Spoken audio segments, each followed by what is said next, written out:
Hello again, everyone. Welcome to Washington Gun Law TV. I am Washington Gun Law President William Kirk. Thanks for joining us. I'll tell you, one of the things that I'm going to really want to see Attorney General Pam Bondi resolve in the very near future is the pistol brace rule. I don't know if any channel has covered more about the pistol brace rule than we have here at Washington Gun Law, and most recently you may recall that we did two other videos.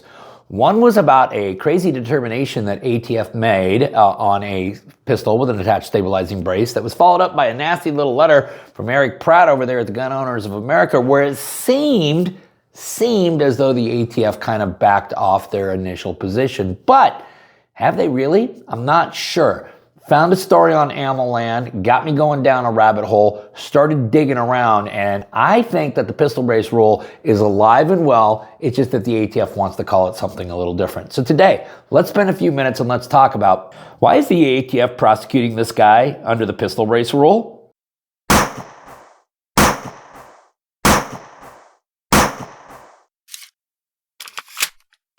Okay, like I said, found the original article, the inspiration for this video on AmmoLand, which means we're going to link up not only the article down below, but I encourage all of you to subscribe to AmmoLand. They are really putting out solid material on a daily basis. Will really keep you dialed in on Second Amendment related issues. The case we're talking about today is the matter of United States versus Taranto. Maybe Taranto, I don't know. I'm probably going to call him the defendant here because I hate when I'm mispronouncing names and I say it one way and it's the wrong way the whole time, and then somebody right away in the description box goes, hey, by the way, it's pronounced this and this, and I don't want to do them any disfavor. But I will tell you this, this gentleman has been through one hell of an ordeal.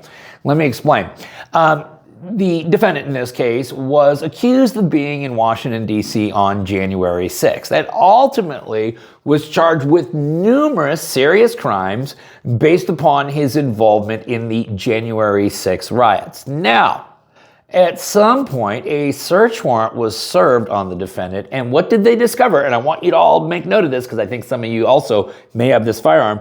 They discovered a CZ Scorpion with an attached stabilizing brace. Okay, so the firearm which is in question, I'm not going to show you the image of it because Google will piss their pants if I do that, but you guys can all look it up for yourself, is the CZ Scorpion with an attached stabilizing brace.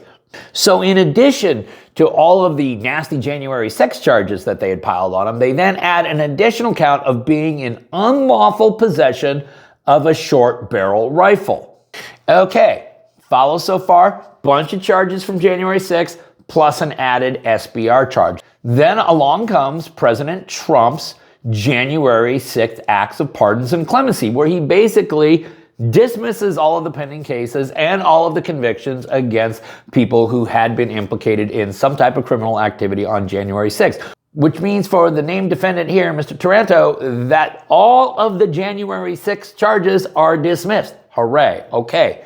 But guess what? Yeah, that charge for unlawful possession of a short barrel rifle, see, that didn't occur on January 6th. That occurred at a later date when they found it pursuant to a search warrant. So that charge remains. So, of course, the defendant's attorneys very wisely also file a motion to dismiss the possession of an SBR charge because, well, obviously that whole pistol brace rule has been enjoined. And I know many of you are going, you know, I know you did a lot of videos about it, and it seemed like every single case that you ever talked about here on Washington Gun Law was talking about how the pistol brace rule was getting crushed. It's true.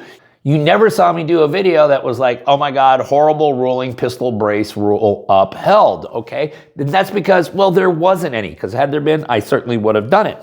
Now, the defendant filed that motion to dismiss on June 14th, okay? By July 25th, though, the United States government had filed a motion in opposition to that, and they are absolutely, positively digging their heels in on this thing. Now, whether you want to try to read the tea leaves and think, are they digging in their heels because of the whole January 6th connection or not, and the weaponization of the Department of Justice that we've seen, all of that is a possibility. We're not going to go down that rabbit hole at all. What we are going to talk about, though, is the United States government's response to the motion to dismiss.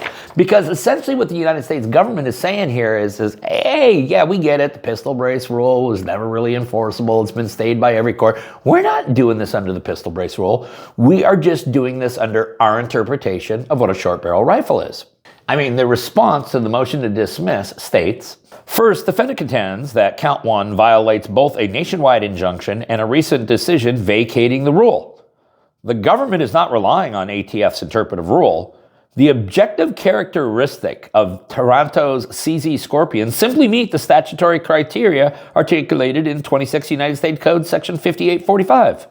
So they're literally saying, hey, we didn't use the rule at all to come to this conclusion. We're just interpreting the statute, taking a look at the firearm and saying, hey, in our opinion, it's a short barrel rifle, and therefore we're charging them with a felony. But here's the thing, because when you read further into the United States government's response, you will see that all of the determinations that they use to come to this conclusion, all of the criteria that they use to determine that this particular firearm constituted a short barrel rifle, well, they all come from the now defunct pistol brace rule. To give you just a small sample, some of the writings include, in addition, the CZ Scorpion incorporates sights that when configured in one of two settings would require a shooter to hold and fire the weapon from the shoulder to use the sights.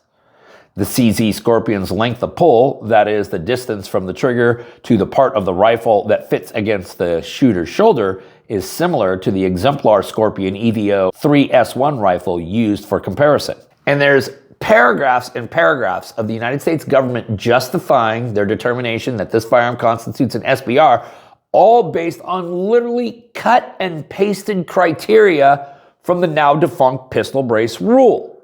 So some of you may recall the case of Brito v. ATF. That was one of the many successful challenges to this rule, the one that actually got the rule vacated. The United States government is willing to acknowledge the ruling in Brito. They're also willing to acknowledge that their pistol brace rule got absolutely smoked in every court it was ever challenged in. But at the end of the day, what they're saying is none of that matters. This is actually the language from their memorandum. As discussed above, following the granting of the nationwide stay in Brito v. ATF on November 8, 2023, the effective date of the interpretive rule, factoring criteria for firearms with attached stabilizing braces, was stayed and has recently been vacated.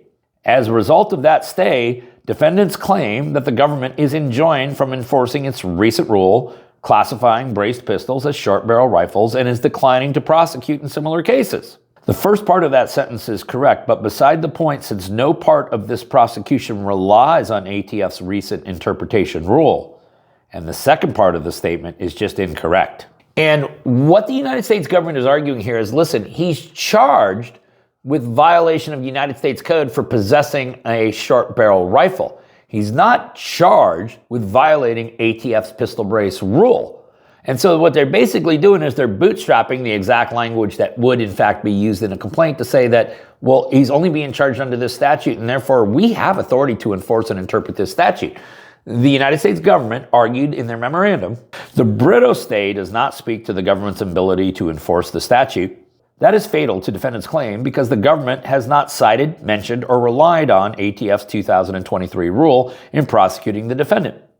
The superseding indictment, the sole instrument that is relevant to the inquiry at the motion to dismiss stage, does not cite, mention, or rely on that rule. Nor, for that matter, does ATF's report and analysis mention the 2023 rule. No, it did not actually mention the 2023 rule, but that analysis used all of the 2023 rules criteria for making its determination. The U.S. government also argued both rely exclusively on the statute's plain terms, and the fact that the ATF reports examine some similar factors as those discussed in the rule is no surprise. As explained, the rule reflects ATF's best understanding of the underlying statutory text, and so ATF's enforcement of the statute will necessarily incorporate factors like those discussed in the rule.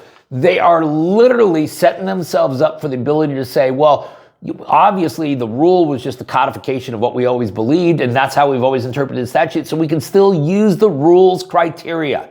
And to believe that nobody can be prosecuted under this interpretation, the United States government, ATF, again says, no, that's not true at all. It is unclear how Taranto arrived at his claim that his prosecution represents an exception to a non-existent wider prohibition on prosecuting non-registration offenses under the NFA, as the Brito court made no mention of the underlying statute, and other defendants continue to face liability for non-registration of weapons covered by the NFA. So again, they want to use all the rules criteria to assist in the prosecution, never mention the rule itself and say, hey, this is all perfectly okay and legal. Now, I want you to pay attention to this as well. It is also true that the government was never enforcing the rule in the relevant sense because, as explained, the government has all along understood the rule to have no legal effect.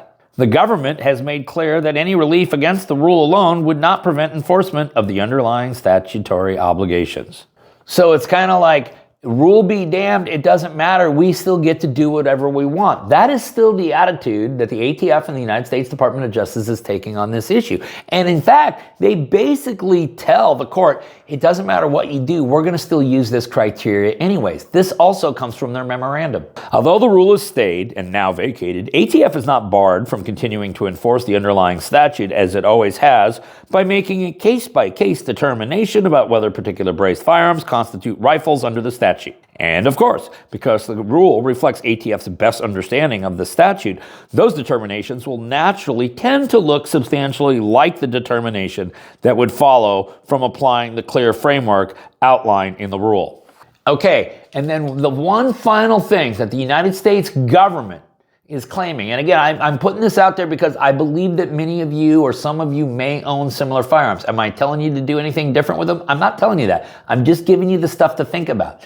But the Department of Justice, in their memorandum, has clearly stated the following. Taranto's CZ Scorpion is a short-barreled rifle. Now, we're going to link up all of the memorandum and stuff like that. You guys can go through there. You can check out the links yourself. Ultimately, you will find photos of the firearm. I would show it here, but like I said, Google is going to piss their pants. So, is the pistol brace rule dead? I don't know. It might now have a different name. It might just be called statutory interpretation, using the exact same criteria that came from the rule. But we have at least one instance now of the United States Department of Justice going absolutely all the way to the mat on a person to try to prosecute them under unlawful possession of an SBR for having a pistol with an attached stabilizing brace. Now, I get there are a lot of other legal and political overtones to this case that may be influencing DOJ's decision, but you all need to be aware of it. Okay. The case, once again, is United States of America versus Taylor Taranto. Again, I apologize if I'm mispronouncing the name. We're going to link up a whole bunch of stuff about it down below in the description box so that you guys can geek out on it for yourself. Now, listen, if you got any other questions about this or anything else related to what's left of our Second Amendment rights, you guys should know how to get a hold of Washington gun law by now. But if you don't, that's okay. That information down there in the description box. If you got an idea for a video that we should be doing around here, you click on that link right there and you tell us all about it. If you want to subscribe to our monthly newsletter, the ability to do all of that is down there in the description box. And then finally, and most importantly, America, let's remember that part of being the lawful and responsible gun owner, like we talk about all the time here, is to know what the law is in every situation, how it applies to you in any instance that you may find yourself. Until next time, thanks for watching and stay safe.